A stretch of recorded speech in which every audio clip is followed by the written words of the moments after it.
Welcome to this Zentangle Quickie. My name is Heather Hartwick Gladden.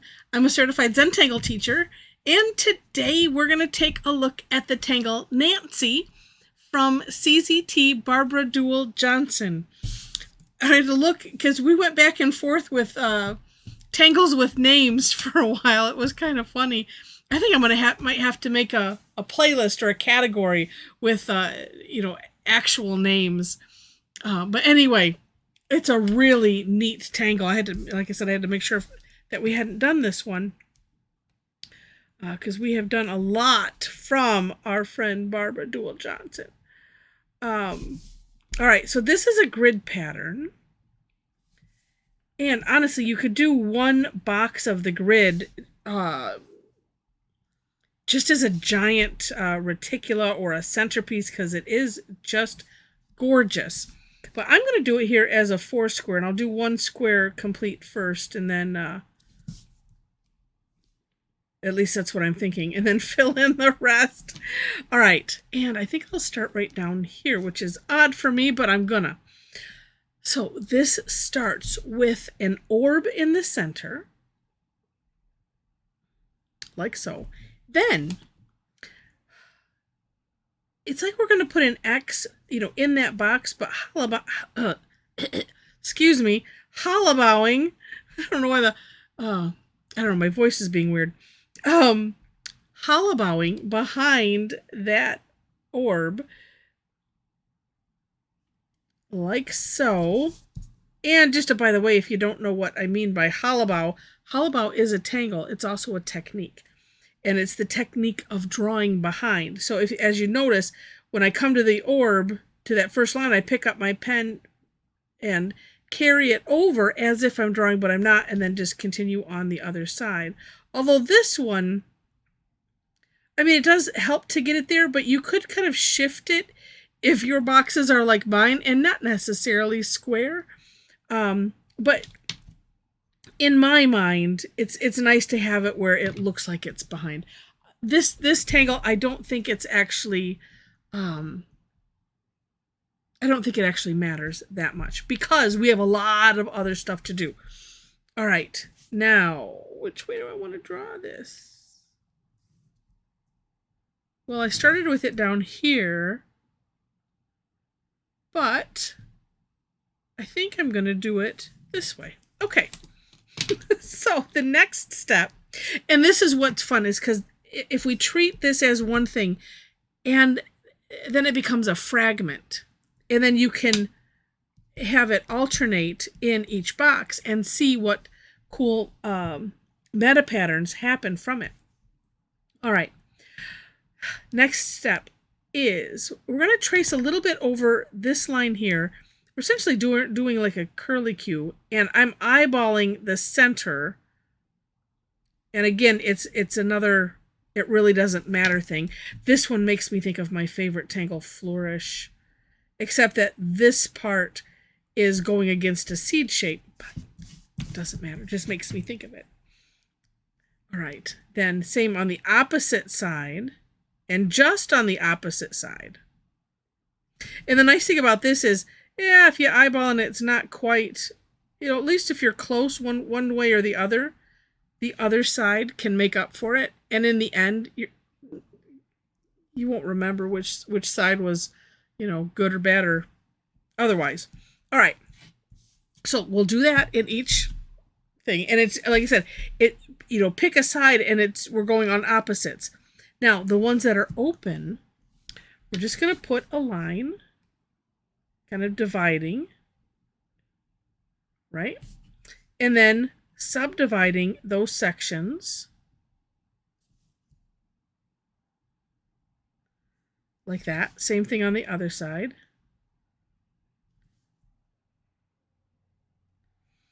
Then we're going to add some rounding. And we'll try to make it line up right. Like that. And you know what? I don't know how many videos I said this on and then didn't have my, let's see if this is a good, all right, I think this one is good. I have an 005 that, oh, this might be it. I can't see. Oh, it'll work fine though. It's still thin enough. But if you watch me fairly regularly, I said on multiple occasions, after I did something like this where it left a little bit of a bump. Now this, you can fix it, right? We can course correct because it's filled in. Look at that. That looks a lot nicer. And then we can fix this side, even things up. But I had heard it recommended and tried it, and it was very nice to go with a little bit smaller nib than what you did originally for the rounding, because then, see that? Well, maybe not so much there. Never mind. Theory blown. No, I'm just kidding. It still works kind of. I just have to be careful. And I think this is the one pen. Yeah, because I kind of colored in. So here's what I do. When I have broken, essentially, or bent a nib, I kind of color in the end to clue me in. But I didn't pay attention to it. I wanted to see how it would work. And, oh, I see it. Oh, I see a good one. But that's okay. I kind of save these for filling in. And look at that. See how it's bent? So that time it came out thicker. All right, let's just change it. Because I have the other ones here. All right.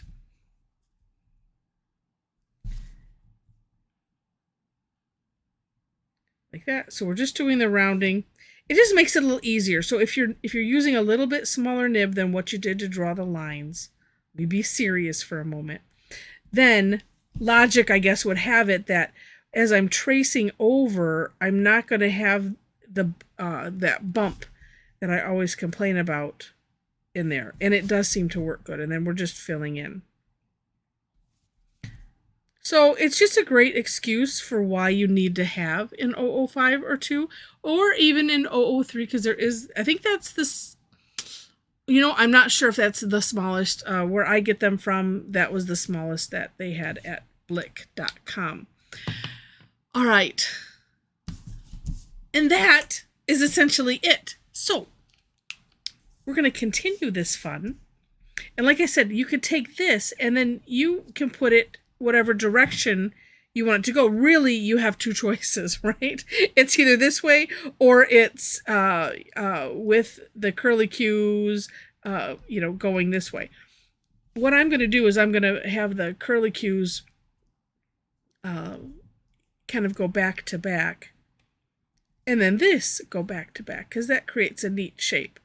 All right, so we're going to do the orbs and the rest. Now, generally, when I'm tangling and I'm doing something like this, I generally like to do the one step at a time in all of the boxes. There are some that are a bit eyeball confusing, as I like to say.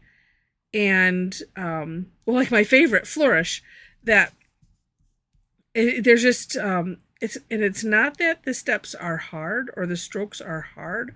It just gets a little eyeball confusing. And so I found that it's like, okay, one at a time, and that's good. And I mean, when you do them like this, then you get a little bit more of that repetitive benefit that leads to, meditative state, mindfulness state. It just helps. The more you can do repetitive, the better for that. Okay. And now let's do these. And nicely, when you have one done, which also is an advantage to just completing one. Well, no, I take that back, because even like this, you would end up doing this stroke and then do it in all the other boxes.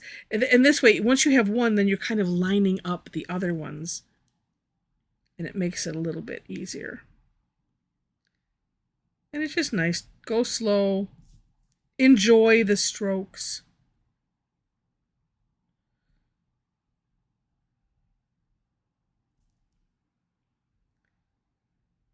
All right. And as I'm doing this, let me mention, in the description section, you will find links to the step outs. I always do my own version and then link to the creator of the tangle. So you will find both of those there.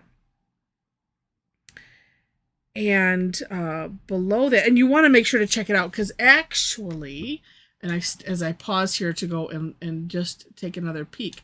Oh yeah, Barbara has some really neat examples, including other ways you can have fun with this.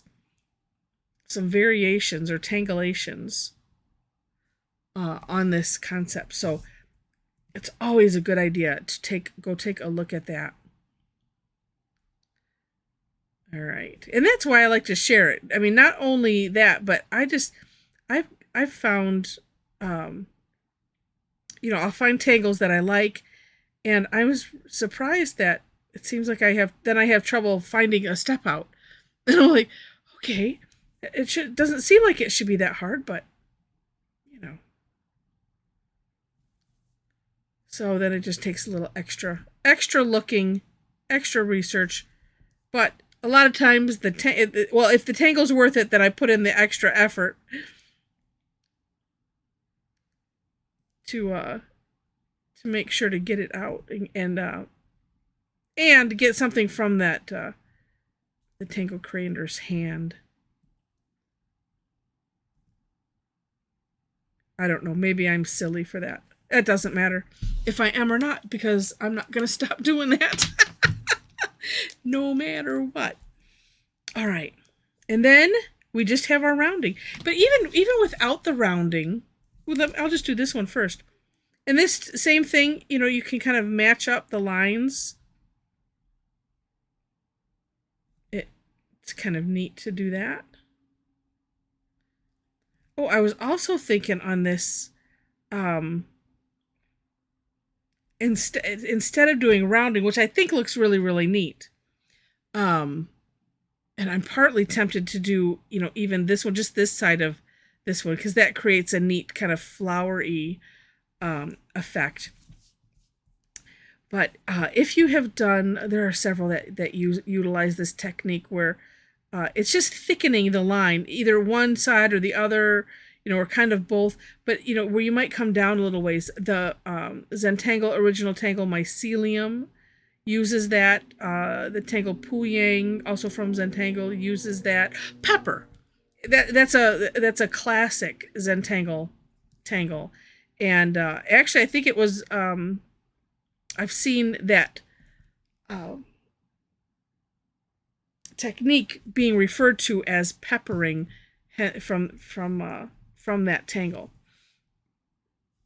Oh, this needs a little on this side right here. There we go.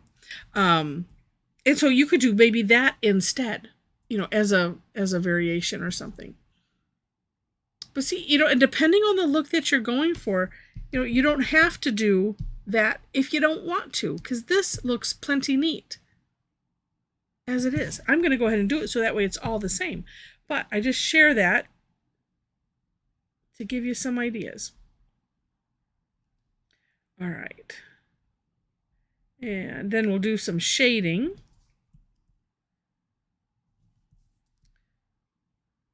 Apparently I'm having trouble curving my lines today.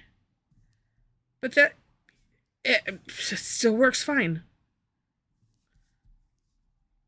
And sometimes I find it difficult. If it's on a nice, like here where you have a nice, like, what is it? 90-degree angle. I don't know why, for some reason, my brain, wow, I'm not going to put it there. I want to, but I'm not going to. Or because I started it, maybe I will. I have my angles all mixed up in my head.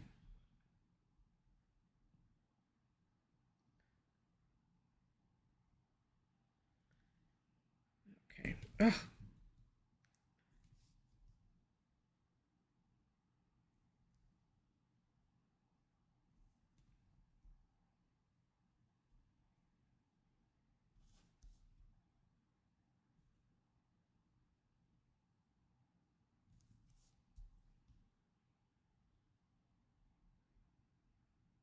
I've been looking at things too close today. Okay, there we go. My eyes were blurring up and I'm like, I can't see anything all of a sudden. Okay, there we go.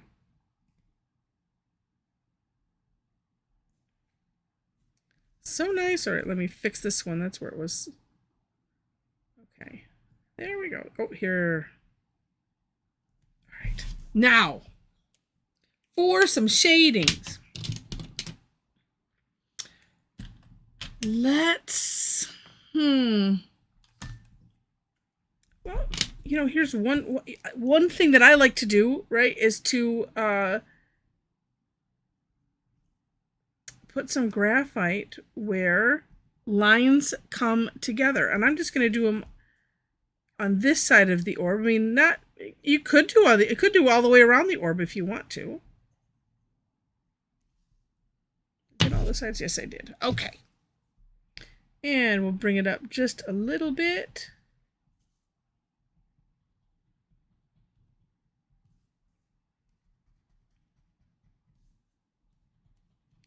I might fill that orb in. I'm debating. I did it on my version of the step outs just because I thought it would look good, and it kind of does. But I didn't do this shading around. I kind of like that.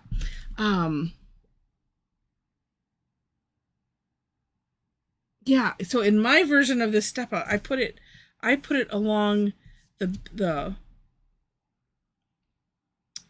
edges where we did the rounding. But you know, I'm kind of like really liking that there. But I also kind of like the idea of doing something on these curlicues. So I'm just going to put a little graphite just on the top.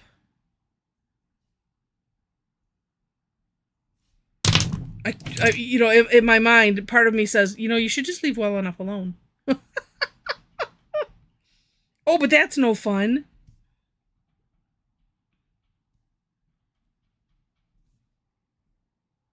I like it. Good thing, right? Because you know, if you watch me for any length of time, you know Heather doesn't do erasers.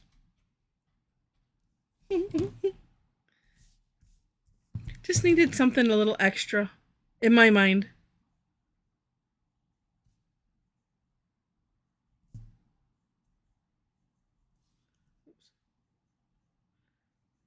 I think it's neat too, and if this is one of those things where if I did it bigger, I mean, and this is just 2" by 2" paper. I know I've had some people ask, and I do try to get to the comments as soon as I can. Some weeks, some days, it takes a little while. So I apologize for that, but I do try to get them. So feel free, leave questions, comments, if you wish. Because somebody had asked what size tile is this, and it's 2" by 2". And I like that. In fact, I might just bring that out just a tad more, because it,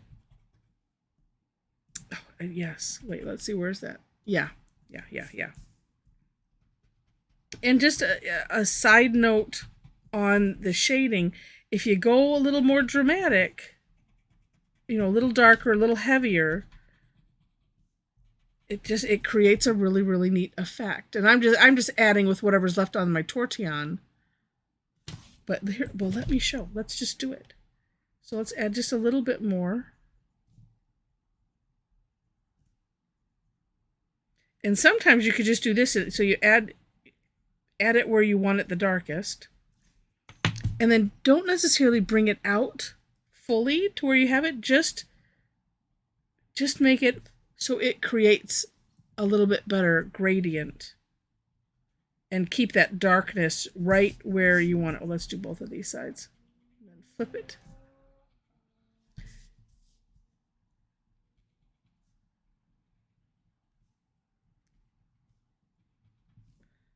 Oh, yes. Yeah, I like that better. You know, and then just play. Part of the fun.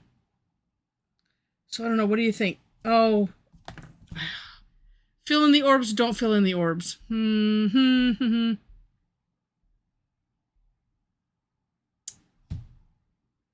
Yeah, I think it needs it. All right. Sorry if you voted no. Overruled.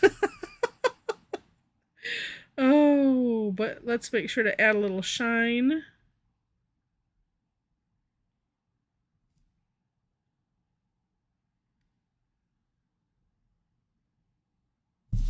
And let's make sure that you can like see. There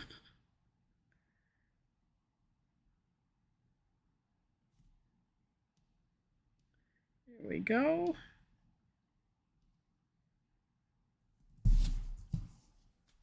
Yeah, yeah, I like it. You know, it's up to you. It looked fine either way. I just wanted to do it. So there we have it. All right. So I hope you enjoyed this. If you did, please click on the like button. If you liked it enough to see more, please click to subscribe to the channel. I mentioned the step outs are in the description section, but below that, if you'd like to connect, if you'd like to tangle with me and a bunch of other crazy tangle addicts online, we'd love to have you join us. It's we do it on Thursdays generally. This week, if you're watching it, you know, if you're watching at the time of the recording, just check the schedule. Check either on my website or there are some places there in my link tree, which is below the step outs. You know, either there, my Facebook page, just to ensure the dates. It's generally on Thursdays. This week, though, the PM session that would normally be Thursday night is going to be on Wednesday night, just because I have a scheduling issue. So do check that, but it's usually on Thursdays. I always try to make it something you can count on. I've only had to, gosh, in the number of years that we've been doing this, I don't even think I've reached more than a handful of times that I've had to shift things. Maybe close. We'll see. If I can count in my head, I don't think I can count a handful. So come and join us. We have a lot of fun. This is something where we might have taken a tangle like this and just play with it and see what kind of fun and trouble we can get into. Also, in that on the link tree, I want to highlight that, as well as our Tangle Addicts community group on Facebook. So if you're on Facebook, want to join us, click that link. There are 4 questions that you must answer in order to gain entry. Make sure that I have real people, and that, you know, you're game for the fun that we want to have. It kind of explains how things works a little bit, and you know, sets the tone for the group. So, all right. I think it's all I want to highlight. So with that, thank you so much for watching, and I wish you happy tangling.